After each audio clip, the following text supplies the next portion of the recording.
Meus irmãos, a paz do Senhor, seja muito bem-vindo a este vídeo, a este canal. É um prazer muito grande ter você aqui. Desde já eu peço a você que curta, comenta, compartilhe este vídeo. Assim você vai estar me ajudando a levar esta palavra a outras pessoas que necessitam, às vezes que têm dúvidas sobre este assunto. Hoje esse vídeo é de perguntas e respostas. Recentemente eu publiquei nos meus stories uma caixinha de perguntas e alguns irmãos me fizeram algumas perguntas. E eu achei viável fazer um vídeo falando sobre cada pergunta que lá foi me feita. E a primeira pergunta que ela é feita a muitos irmãos, pessoas estudiosas da palavra do Senhor, é uma pergunta que a Bíblia responde claramente. É uma pergunta que na verdade não precisava nem ser feita. E a pergunta é: o diabo, ele está solto ou ele está preso? Alguns interpretam que ele está preso, outros interpretam que ele está solto. Mas a Bíblia é clara em nos dizer que ele está totalmente solto. Nós vemos o caso de Jó. Deus pergunta: de onde vens? Ele diz: eu venho de rodear a terra, passear na terra. Nós vemos casos, por exemplo, em Apocalipse capítulo 2, versículo 13. O trono de Satanás ficava em Pérgamo. Ora, se ele está preso, como alguém que está preso pode ter o seu trono estabelecido em um lugar e operando em um lugar? Como pode isso? 1 Pedro capítulo 5, versículo 8 diz que ele anda ao nosso derredor como um leão, bramando, rugindo, procurando quem possa tragar. Ora, se ele está preso, quem é este que anda ao nosso derredor? Apocalipse capítulo 19 diz que Satanás, ele será preso. Apocalipse capítulo 19, ele será preso. Apocalipse capítulo 20, ele será solto novamente e enganará muitos. Mas no capítulo 20, versículo 10, ele será totalmente destruído. A destruição de Satanás é algo futuro, é algo que vai acontecer ainda. Então, respondendo a sua pergunta, Satanás ele está solto. Devemos nós estar vigilantes, assim como nos diz Paulo em Efésios capítulo 6, estejamos nós revestidos de toda a armadura de Deus, o capacete da salvação, o escudo da fé, a couraça da justiça, a espada do Espírito e calçado os pés na preparação do Evangelho da paz. Estejamos nós sempre em constante oração.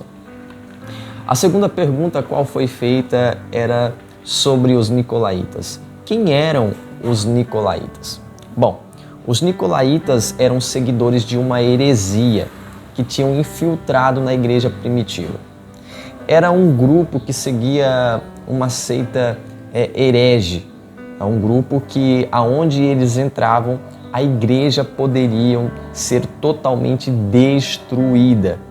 A Bíblia não vem nos dizer detalhes sobre os nicolaítas, quem eles eram, qual era o pecado deles, mas a Bíblia nos diz em Apocalipse que o que eles praticavam iria totalmente contra a vontade de Deus. Era totalmente algo abominável.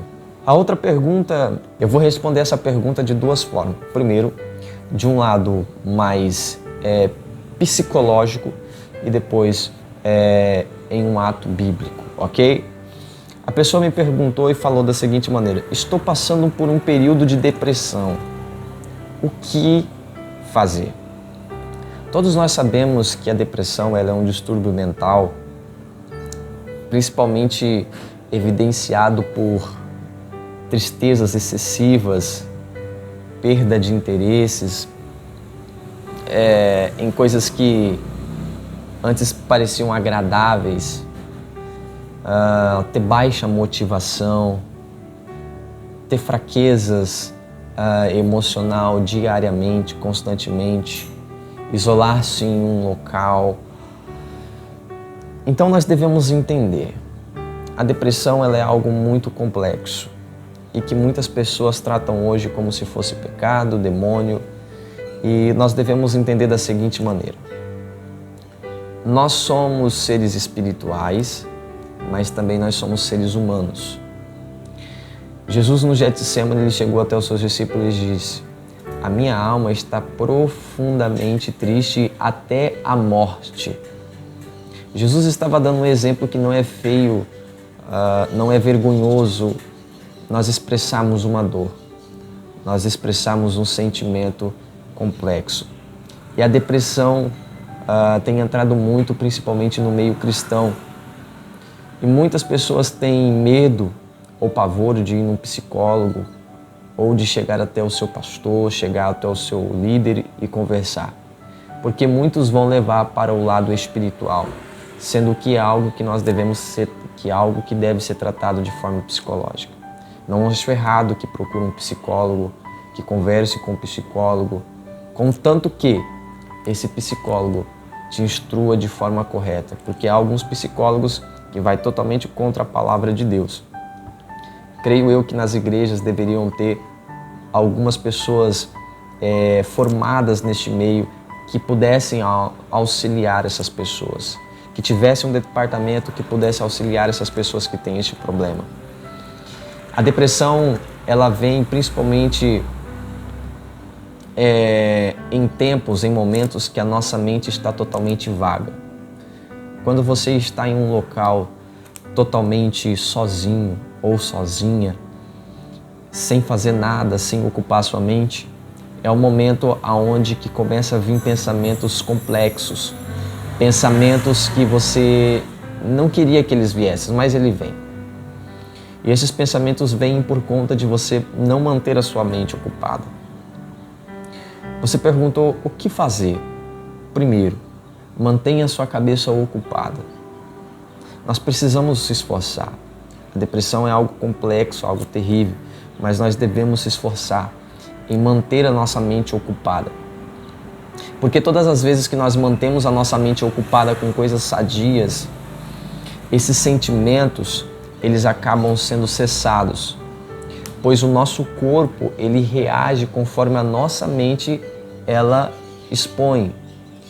Se eu colocar na minha mente algo que vai trazer ânimo, algo que vai trazer uma paz, algo que vai ocupar o meu dia a dia, o meu corpo vai reproduzir isso daí.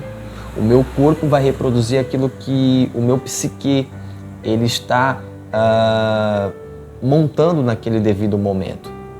Então a depressão, você que está passando por esse período, mantenha a sua mente ocupada. Mão de ouro, mas é difícil, é complexo, mas mantenha a sua cabeça ocupada, mantenha a sua mente ocupada. Procure a lidar com esses pensamentos negativos.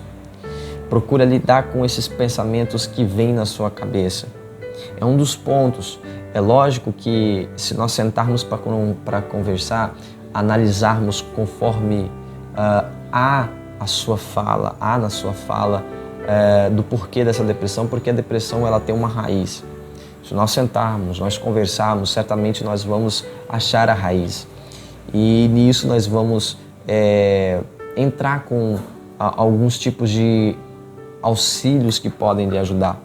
Mas a princípio, nessa dica que você me pediu mantenha a sua mente ocupada. Aprenda a lidar com os pensamentos negativos. Melhore seus hábitos alimentares. Porque a depressão, quem tem depressão ou está passando por este período, é um momento em que o que vai satisfazer é a sua parte de alimentação. Ou até mesmo em comer muito ou em comer menos. Então, conforme a gente vai regrando, porque a depressão é algo, como eu já disse, é um distúrbio mental, aonde que ele acaba não agindo de forma correta, mas sim bagunçando todo o nosso psique. E nós devemos achar algo que ele venha centralizar novamente. Isso é um processo, isso é algo que vai indo com o tempo, mas nós devemos falar sobre isso. Mantenha sua cabeça ocupada, mantenha pensamentos positivos, aprenda a lidar com os pensamentos negativos, melhore os seus hábitos alimentares, reduza o seu estresse no máximo, porque quanto mais estressado ou estressada você estiver, pior a depressão vai ser em você. Uma pessoa que tem depressão, ela é muito ansiosa. E agora aqui eu te respondo biblicamente. Pedro diz: lance sobre ele todas as vossas ansiedades, pois ele tem cuidado de vós. Não se preocupe com o dia de amanhã, pois o dia de amanhã não pertence a nós, mas pertence somente a Deus. Foque em ler a palavra. A palavra é o nosso alimento diário. A palavra é a nossa bússola. A palavra purifica. A palavra santifica. A palavra nos liberta. Então nós devemos nos alimentar dela todos os dias. As pessoas têm uma visão muito rasa. Às vezes elas pensam: eu vou pegar a Bíblia para mim fazer o meu devocional, mas eu preciso ler 2, 3 capítulos. Não, não é isso. Você ler a Bíblia é você meditar na Bíblia, meditar nas Sagradas Escrituras. Se alimentar das Sagradas Escrituras é você vir, abrir um texto e expressar aquilo que você entendeu do texto. E isto é você ler e meditar nas Sagradas Escrituras e guardar no teu coração. Paulo, ele diz aos Colossenses: mantendo as vossas mentes nas coisas do alto. Porque todas as vezes que nós mantemos a nossa mente nas coisas do alto, é pensamentos bons, são coisas boas, é pensamento de paz, de esperança, de fé. É um pensamento de muitas qualidades.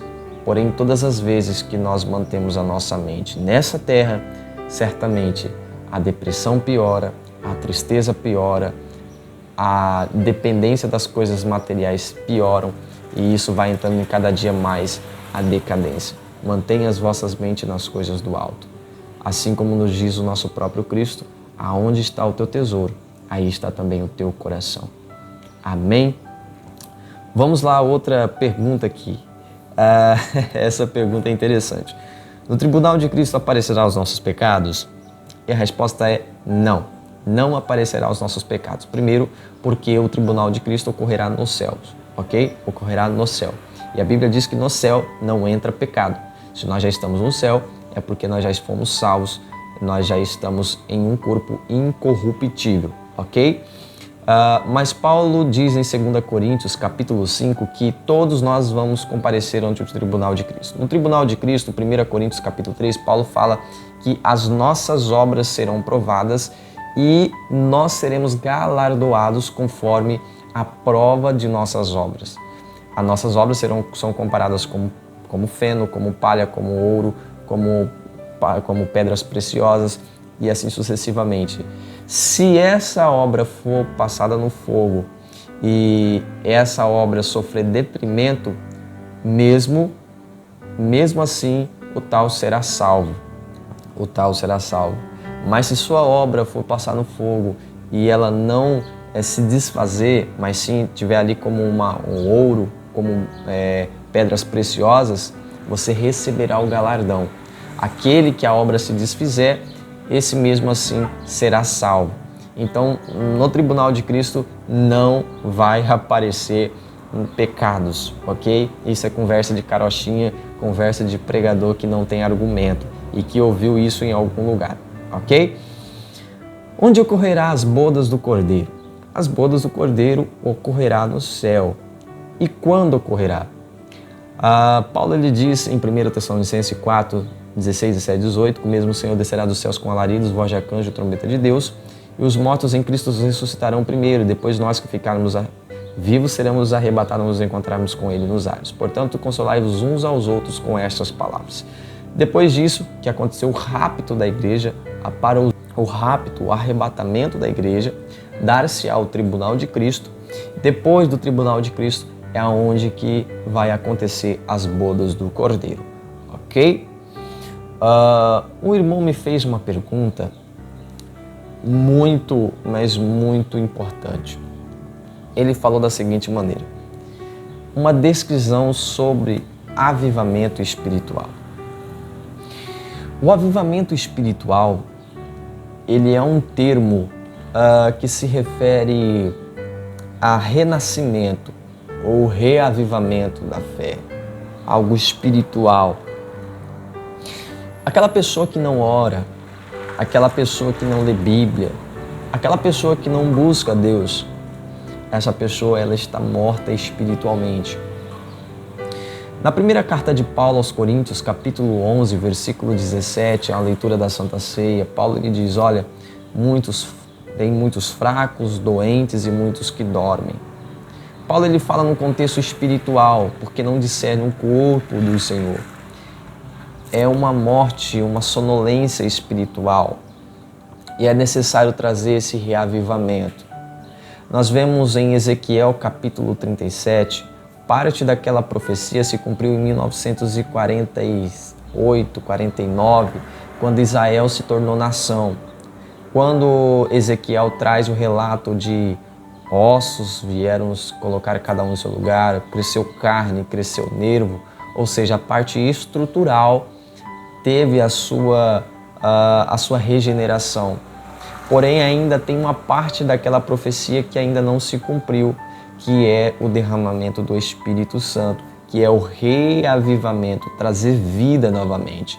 Nós vemos em Ezequiel, capítulo 47, aquelas águas que saíam debaixo do umbral da porta, que por onde elas passavam, elas traziam vida novamente. É uma ação escatológica que aonde as águas passarem, elas trarão vida novamente.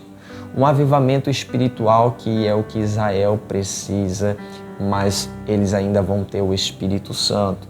Então, um avivamento espiritual tem aquela pessoa que ela tem um anseio de orar, uma pessoa que ela tem aquele anseio de ler a palavra, de estar em constante comunhão com Deus, de estar em constante animação da leitura, de pregação, de ensinamento com a palavra.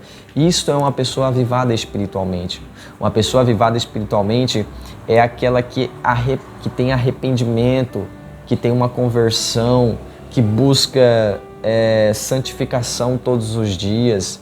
Pedro diz, sede santo como eu sou santo, como o próprio Cristo é santo. Seja separado. João diz, aquele que é santo se santifique mais, aquele que é sujo se suje mais.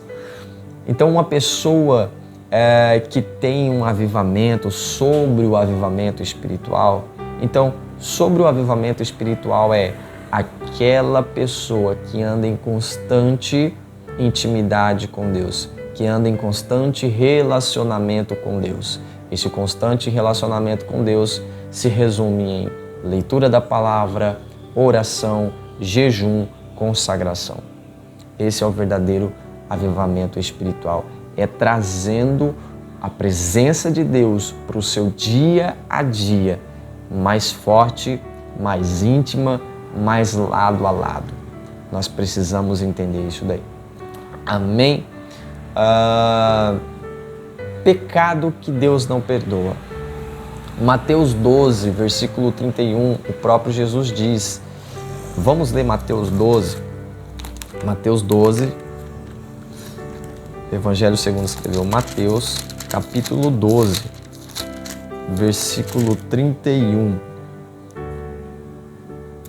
Portanto, eu vos digo, todo pecado e blasfêmia será perdoado aos homens, mas a blasfêmia contra o Espírito Santo não será perdoada aos homens. E se qualquer disser alguma palavra contra o Filho do Homem, ser-lhe-á perdoado. Mas se alguém falar contra o Espírito Santo, não lhe será perdoado, nem neste século, nem no futuro. Então, um pecado que não tem perdão, que é um que a Bíblia dá ênfase, é a blasfêmia contra o Espírito Santo. Alguns vão dizer a apostasia também, mas nós temos textos para refutar sobre isso. Pode ser, mas nós temos textos para refutar e são muito fortes, principalmente o escritor aos Hebreus vem falar sobre isso daí. Amém? Essas foram as perguntas. Eu espero ter alcançado e esclarecido as suas dúvidas. Que Deus abençoe grandemente você, sua casa, sua família. E muito obrigado. E novamente eu peço a você, curta, comenta e compartilha este vídeo. Amém? Deus abençoe em nome de Jesus.